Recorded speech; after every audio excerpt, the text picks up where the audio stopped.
The beauty was it was a sale for some things, and one-of-a-kinds were discounted just a little bit. So they want those one-of-a-kinds. Yep. They don't want just your standard collections.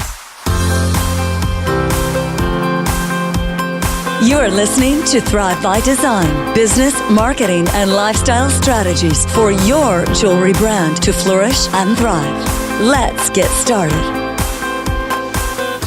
Welcome to the Thrive by Design podcast, episode 121. It's Tracy Matthews here, your host today, and the Chief Visionary Officer over at Flourish and Thrive Academy. And, I'm traveling around the world all the time, and I happen to be recording this episode in Chicago, Illinois. I've been here for the Chicago Responsibility Conference all weekend. And I asked my friend, Lisa Lehman, to join me for the show today because Lisa is a brilliant jewelry designer. She's super talented. She's been in our mastermind program for this last year, and she's joining us next year for our SOS program, which I'm really excited about. And Lisa lives close to Chicago, so I said, hey, I have an extra day here. Do you want to come play? And by the way, will you tell us a story about how you had a $7,000 Facebook live sale? You guys, what I'm about to share with you is really incredible. I usually do these intros and outros separately, but Lisa's sitting right here. So welcome to the show, Lisa. Hey, Tracy, nice to be here. Well, it's awesome to have you here. You have an amazing jewelry brand that's been around for a while, Studio Art. And I remember, we were just talking one day and then all of a sudden, actually, I think we were in our mastermind meeting when this was the first time I heard about this. And you said, oh yeah, well, I had a $7,000 Facebook Live trunk show. And I was like, what? Like, why haven't I heard about this before? And what did you do? And so I asked her impromptu to come on stage at our live event to share in a very concise version about what she did. And she's been so generous that she's going to share the step-by-step of what she did to have a $7,000 Facebook Live sale. And if I'm remembering correctly, you were doing this to get rid of one-of-a-kinds and extra inventory. Yes, to introduce mostly one-of-a-kinds, get them out of stock, and get rid of all the extra stuff that's been sitting around. I think we all need to do that with our brands, Amen. Right? Totally. Okay, so Lisa, before we dive into actually what you did for the Facebook Live sale, why don't you tell us a little bit about your jewelry brand and sort of how long you've been in the industry and anything else that's relevant with that? Anything fun and exciting. Yeah. I have been designing and creating jewelry for 15 years. Awesome. Started out small. It was kind of supposed to be a hobby. I had been a graphic artist, had my own design company at the time, and the jewelry thing just clicked. So raising kids, went back to school, took some of the metals classes to build on my fine arts degree, and since you put a torch in my hand, that's been it ever since. That's been it ever since. Oh my gosh, that's so awesome. And I love it. I do. I absolutely love it. And you've had your business for full-time for 10 years now? Well, 10 years? Or kind of hobby into business? Hobbied into business, but I dove into some big art shows right in the beginning, dove into the wholesale market. So it's been full-time pretty much for at least the last 12 years, but so more focused now that my kids are older, and this is kind of what I do all day long. That's amazing. She's so talented too, and it's exciting to have you here. Thanks. So Lisa, tell me a little bit about this Facebook Live sale. I want to start by just kind of hearing about the results, like how long you did it, what was the thought process behind it, and then we're going to dial into some details. Okay. I think the reason the Facebook thing kind of stood out as an option for me is because I built my business on social media. Mm-hmm. That's where I really started. It was, way back when Twitter was still fun and all of that. And so I have a lot of people in that format, in the social media format, and especially on Facebook. That's just kind of where they live and hang out. So, and as anybody knows who has a business page there, it's kind of harder to get the traffic. It's kind of harder to keep the traffic. So I noticed that events kind of tend to stick a little bit. Yeah. So I know I have people from all over the world that buy my jewelry. So I thought, well, what's the one place they all come together? It's on Facebook. Yes. So I know Sarah D'Angelo, another mastermind, had done a Facebook Live sale, and I loved the concept behind that. And so I thought, well, how can she had done a Facebook trunk sale, show. Yeah. Right. And I thought, how could I take it to the next level? And I've noticed that my people really love when I do live anything because it makes them feel like they're part of your brand. They like to see you in the studio. They like to see you.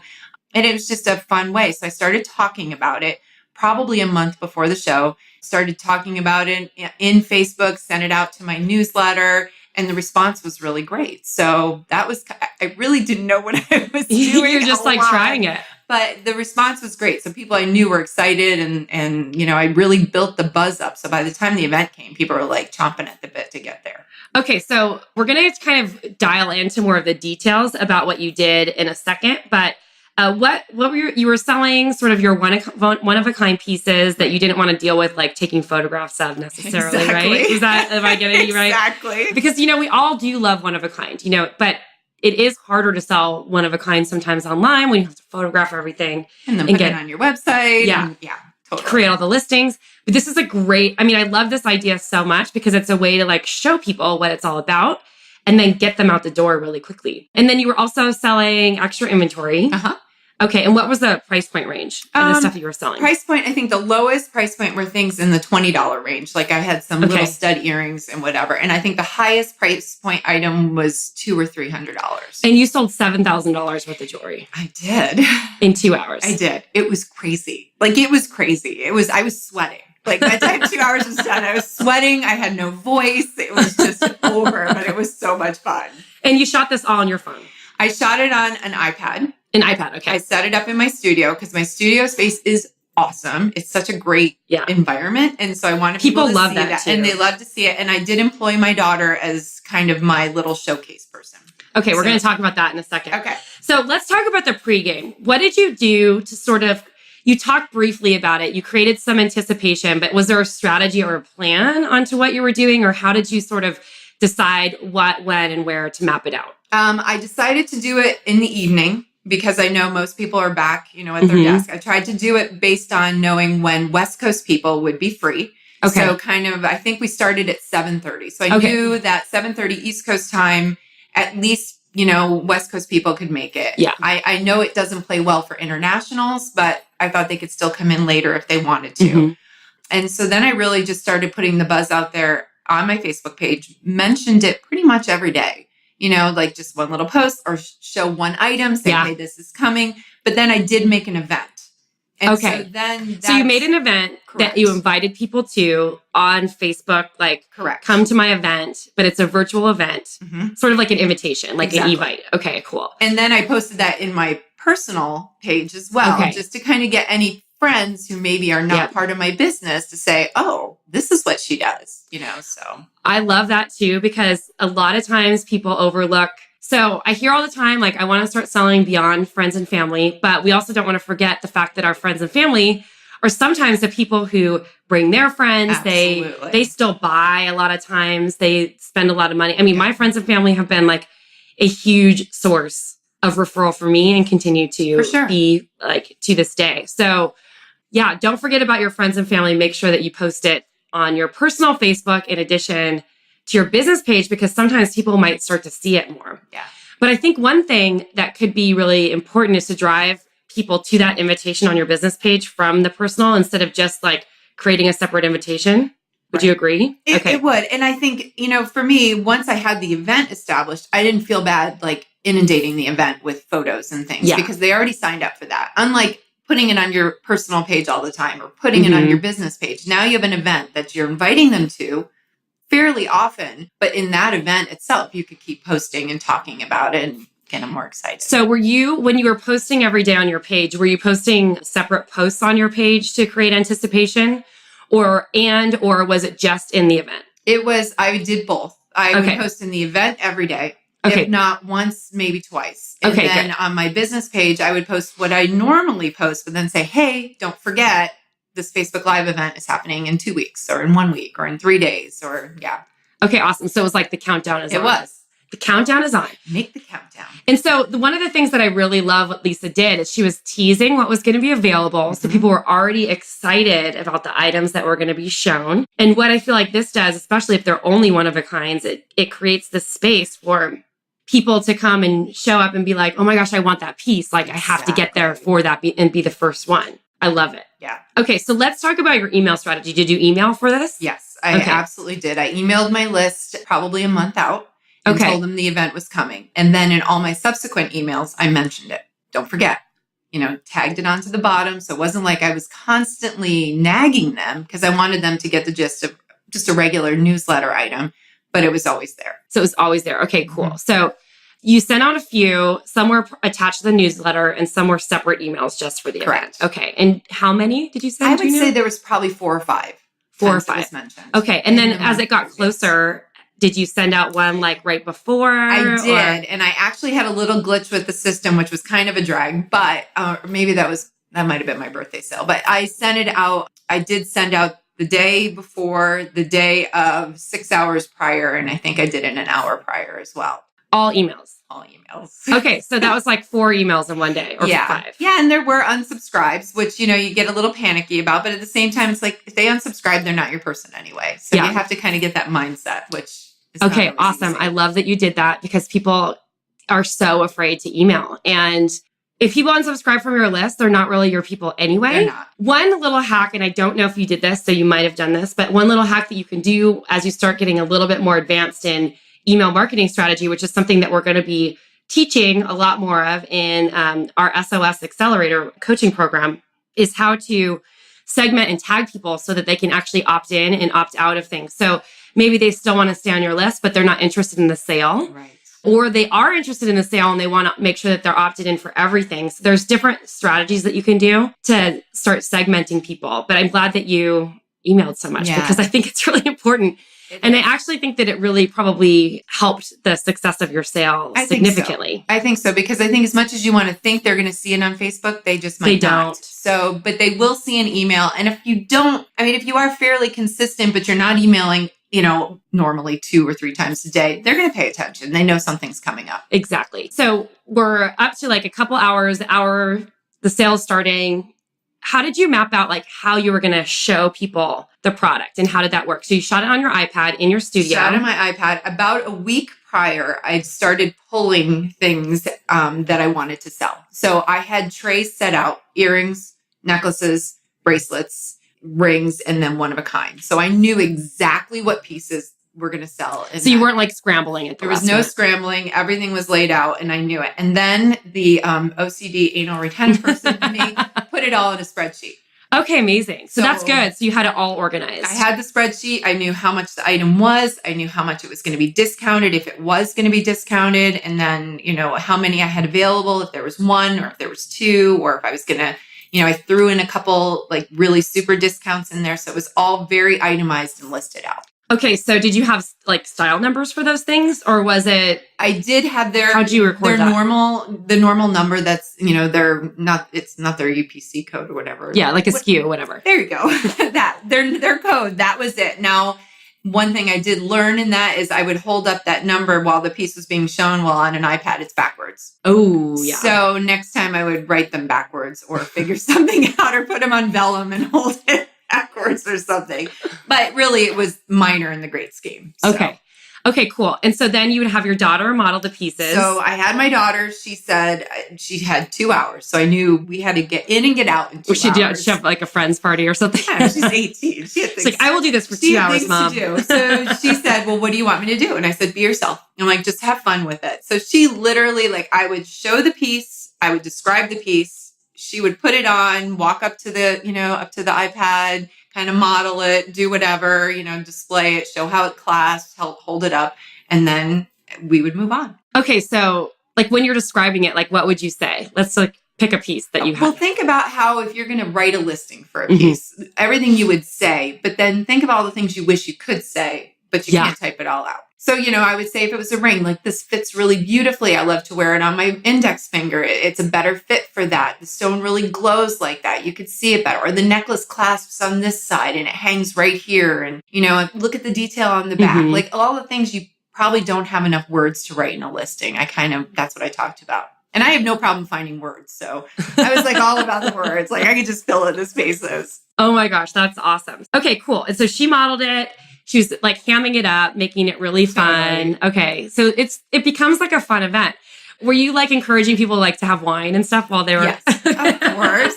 And I would have done so myself, but I knew I would have lost track of where I was and probably given things away. So I waited till post-show for me. But yeah, it was fun. People were talking to each other as they were commenting on the different items. And it was really cool. So how would someone actually buy an item? Were you like posting it in the comments below the Facebook Live video, or how did that work? And that was one of the things that I took tips from your other podcast on that, from Sarah. I had very much outlined and pinned a post to the top of the event. Like, this is how it happens. The item's going to come up. You're going to tell me sold. You're going to put your email address and you're committed. And I will invoice you later that evening and then you'll pay for it. But that's kind of, if that was it. I knew that they had to say it. They had to give me an email. Just saying I want it doesn't count. I need sold and an email address. Would you ever consider like creating separate like PayPal links or something for each of those and linking them? It would have been easier. Okay, so that's something that I feel like I heard you mention that or something. There was a couple of things I could have. Okay, we'll talk about what you would do differently next time. Okay, perfect. Hold on a second. Okay, so the item would come up. They had instructions. They had to say that the item was sold with the style number, their email address, and then you would invoice them later for payment. Was it hard to keep track of that? Again, that's something I learned that I would do differently. But yes, it was hard. And it was a little crazy.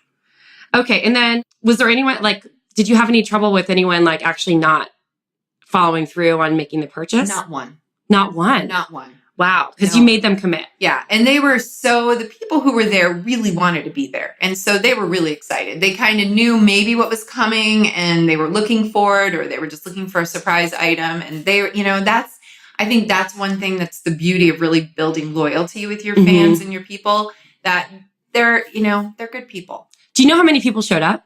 Oh, I want to say, I knew you were going to ask me that. And I remembered in the live event, we talked about it and Shelby filled in for me. I think it was like 200 maybe. Awesome. So they were popping in and out like at different times during the Facebook Live. And once the whole thing shut down, like for whatever reason, so I had to log back in and there was all these comments like, where did you go? Where'd you go? Oh no. We didn't, they thought we were still selling and maybe they missed, but I'm like, no, we're back. Nothing happened. Nothing happened in the meantime. So yeah, you definitely want to be on a strong internet connection when you're doing something like that. Yeah, for sure. Okay, so we talked a little bit about that. And then at the end of it, like, how'd you close out the sale? So the event ended, and I went back through and I said I was going to post pictures of everything, or I don't know, I did post pictures in there. And then I went back through and actually looked at the live event and looked at what piece was listed and all the emails and whatever. So that's when it got a little hard to track. Yeah. Okay. So you had tracked everything in a spreadsheet, but then the comments, it was hard to follow which was which. Okay. Yeah. Cool. So let's talk about some of the things that you would change, because it sounds like there's a few the next time you do it. Okay. Let's talk about that. First thing, yes, have the spreadsheet for sure, but then have somebody else there actually tracking. Okay. So as you post a necklace, say it's N100, they're looking and they write down, okay, this email came in first. So they have a name immediately attached to the item. So you need a wingman for that for sure. Okay. That would have been helpful. Also, maybe I know a lot of the people wanted to see pictures of everything ahead of time. I didn't want to put too much ahead because I didn't want them waiting. So I'm kind of still torn with that one, because I thought you should test it for the next one. Like if I list 50 items and then they're just waiting for one, maybe they're not going to like buy anything else. But I kind of like the fact that they didn't know what was coming all the time. Yeah, I think that, quite honestly, I think that's a better strategy, because it creates this sense of curiosity and mystery. Yeah. Without them like waiting for one item and then popping off. Because did you get people buying repeat pieces? Yes. Okay. Definitely. So I think if they were just looking for one, maybe they wouldn't have purchased the other. They would have had more of a plan. And I didn't want them to plan. I wanted them to be like, I have to get it. I have to get it. I have to be there. So this is where the art of teasing becomes so important, because you could be like, oh, I have this great piece coming up. Just wait. Yeah. And then people would comment and say, well, I saw you had a sea glass ring. When's the sea glass ring coming? When is it coming? And then I knew that. So I was like, okay, we'll hold that one off. And then as I listed things or talked about things, then I had to make sure I put them in order. And that should have been a little bit, maybe more of a plan. Instead of pulling things from earrings, rings, necklaces, one of a kind, having a true lineup plan would have been a little easier too. So have the items organized in the order you wanted to sell it, numbered or something, and numbered in addition to their style number, so that you could easily track how they were coming up on the sale. Okay. Exactly. That's great advice. And then I briefly touched on this. Would you create like separate payment links for each of them so people would go straight to buy next time? It would have been easier because then I wouldn't have had to search through and see who purchased something. And then if the payment link was done, then they couldn't buy it a second time. So, I don't know. I think I have might be a little more upfront work. But yeah, I'd have to think about that one. But something that might have been helpful. Yeah, that's an interesting idea. I feel like maybe Sarah mentioned that when we were together too, that she would maybe do that next time. I mean, all in all of it from beginning of the event, the actual event, to invoicing everyone. I mean, I started that event at 7:30 and I did stay up till like 1:30 in the morning, but by 1:30 in the morning, I was done. Like everything was sold, invoiced. And then everyone paid. Not one person fell out. No, I mean, some I had to remind a couple days, but nobody fell out. I did end up selling multiples of things that I really only intended on sending one, but if they were in stock, I was like, okay, fine. It doesn't hurt me to do it at that point. So yeah. That's awesome. That's awesome. Did you have any problems? Like any tech? You said you had one tech problem. But other than that, no. No problems. No.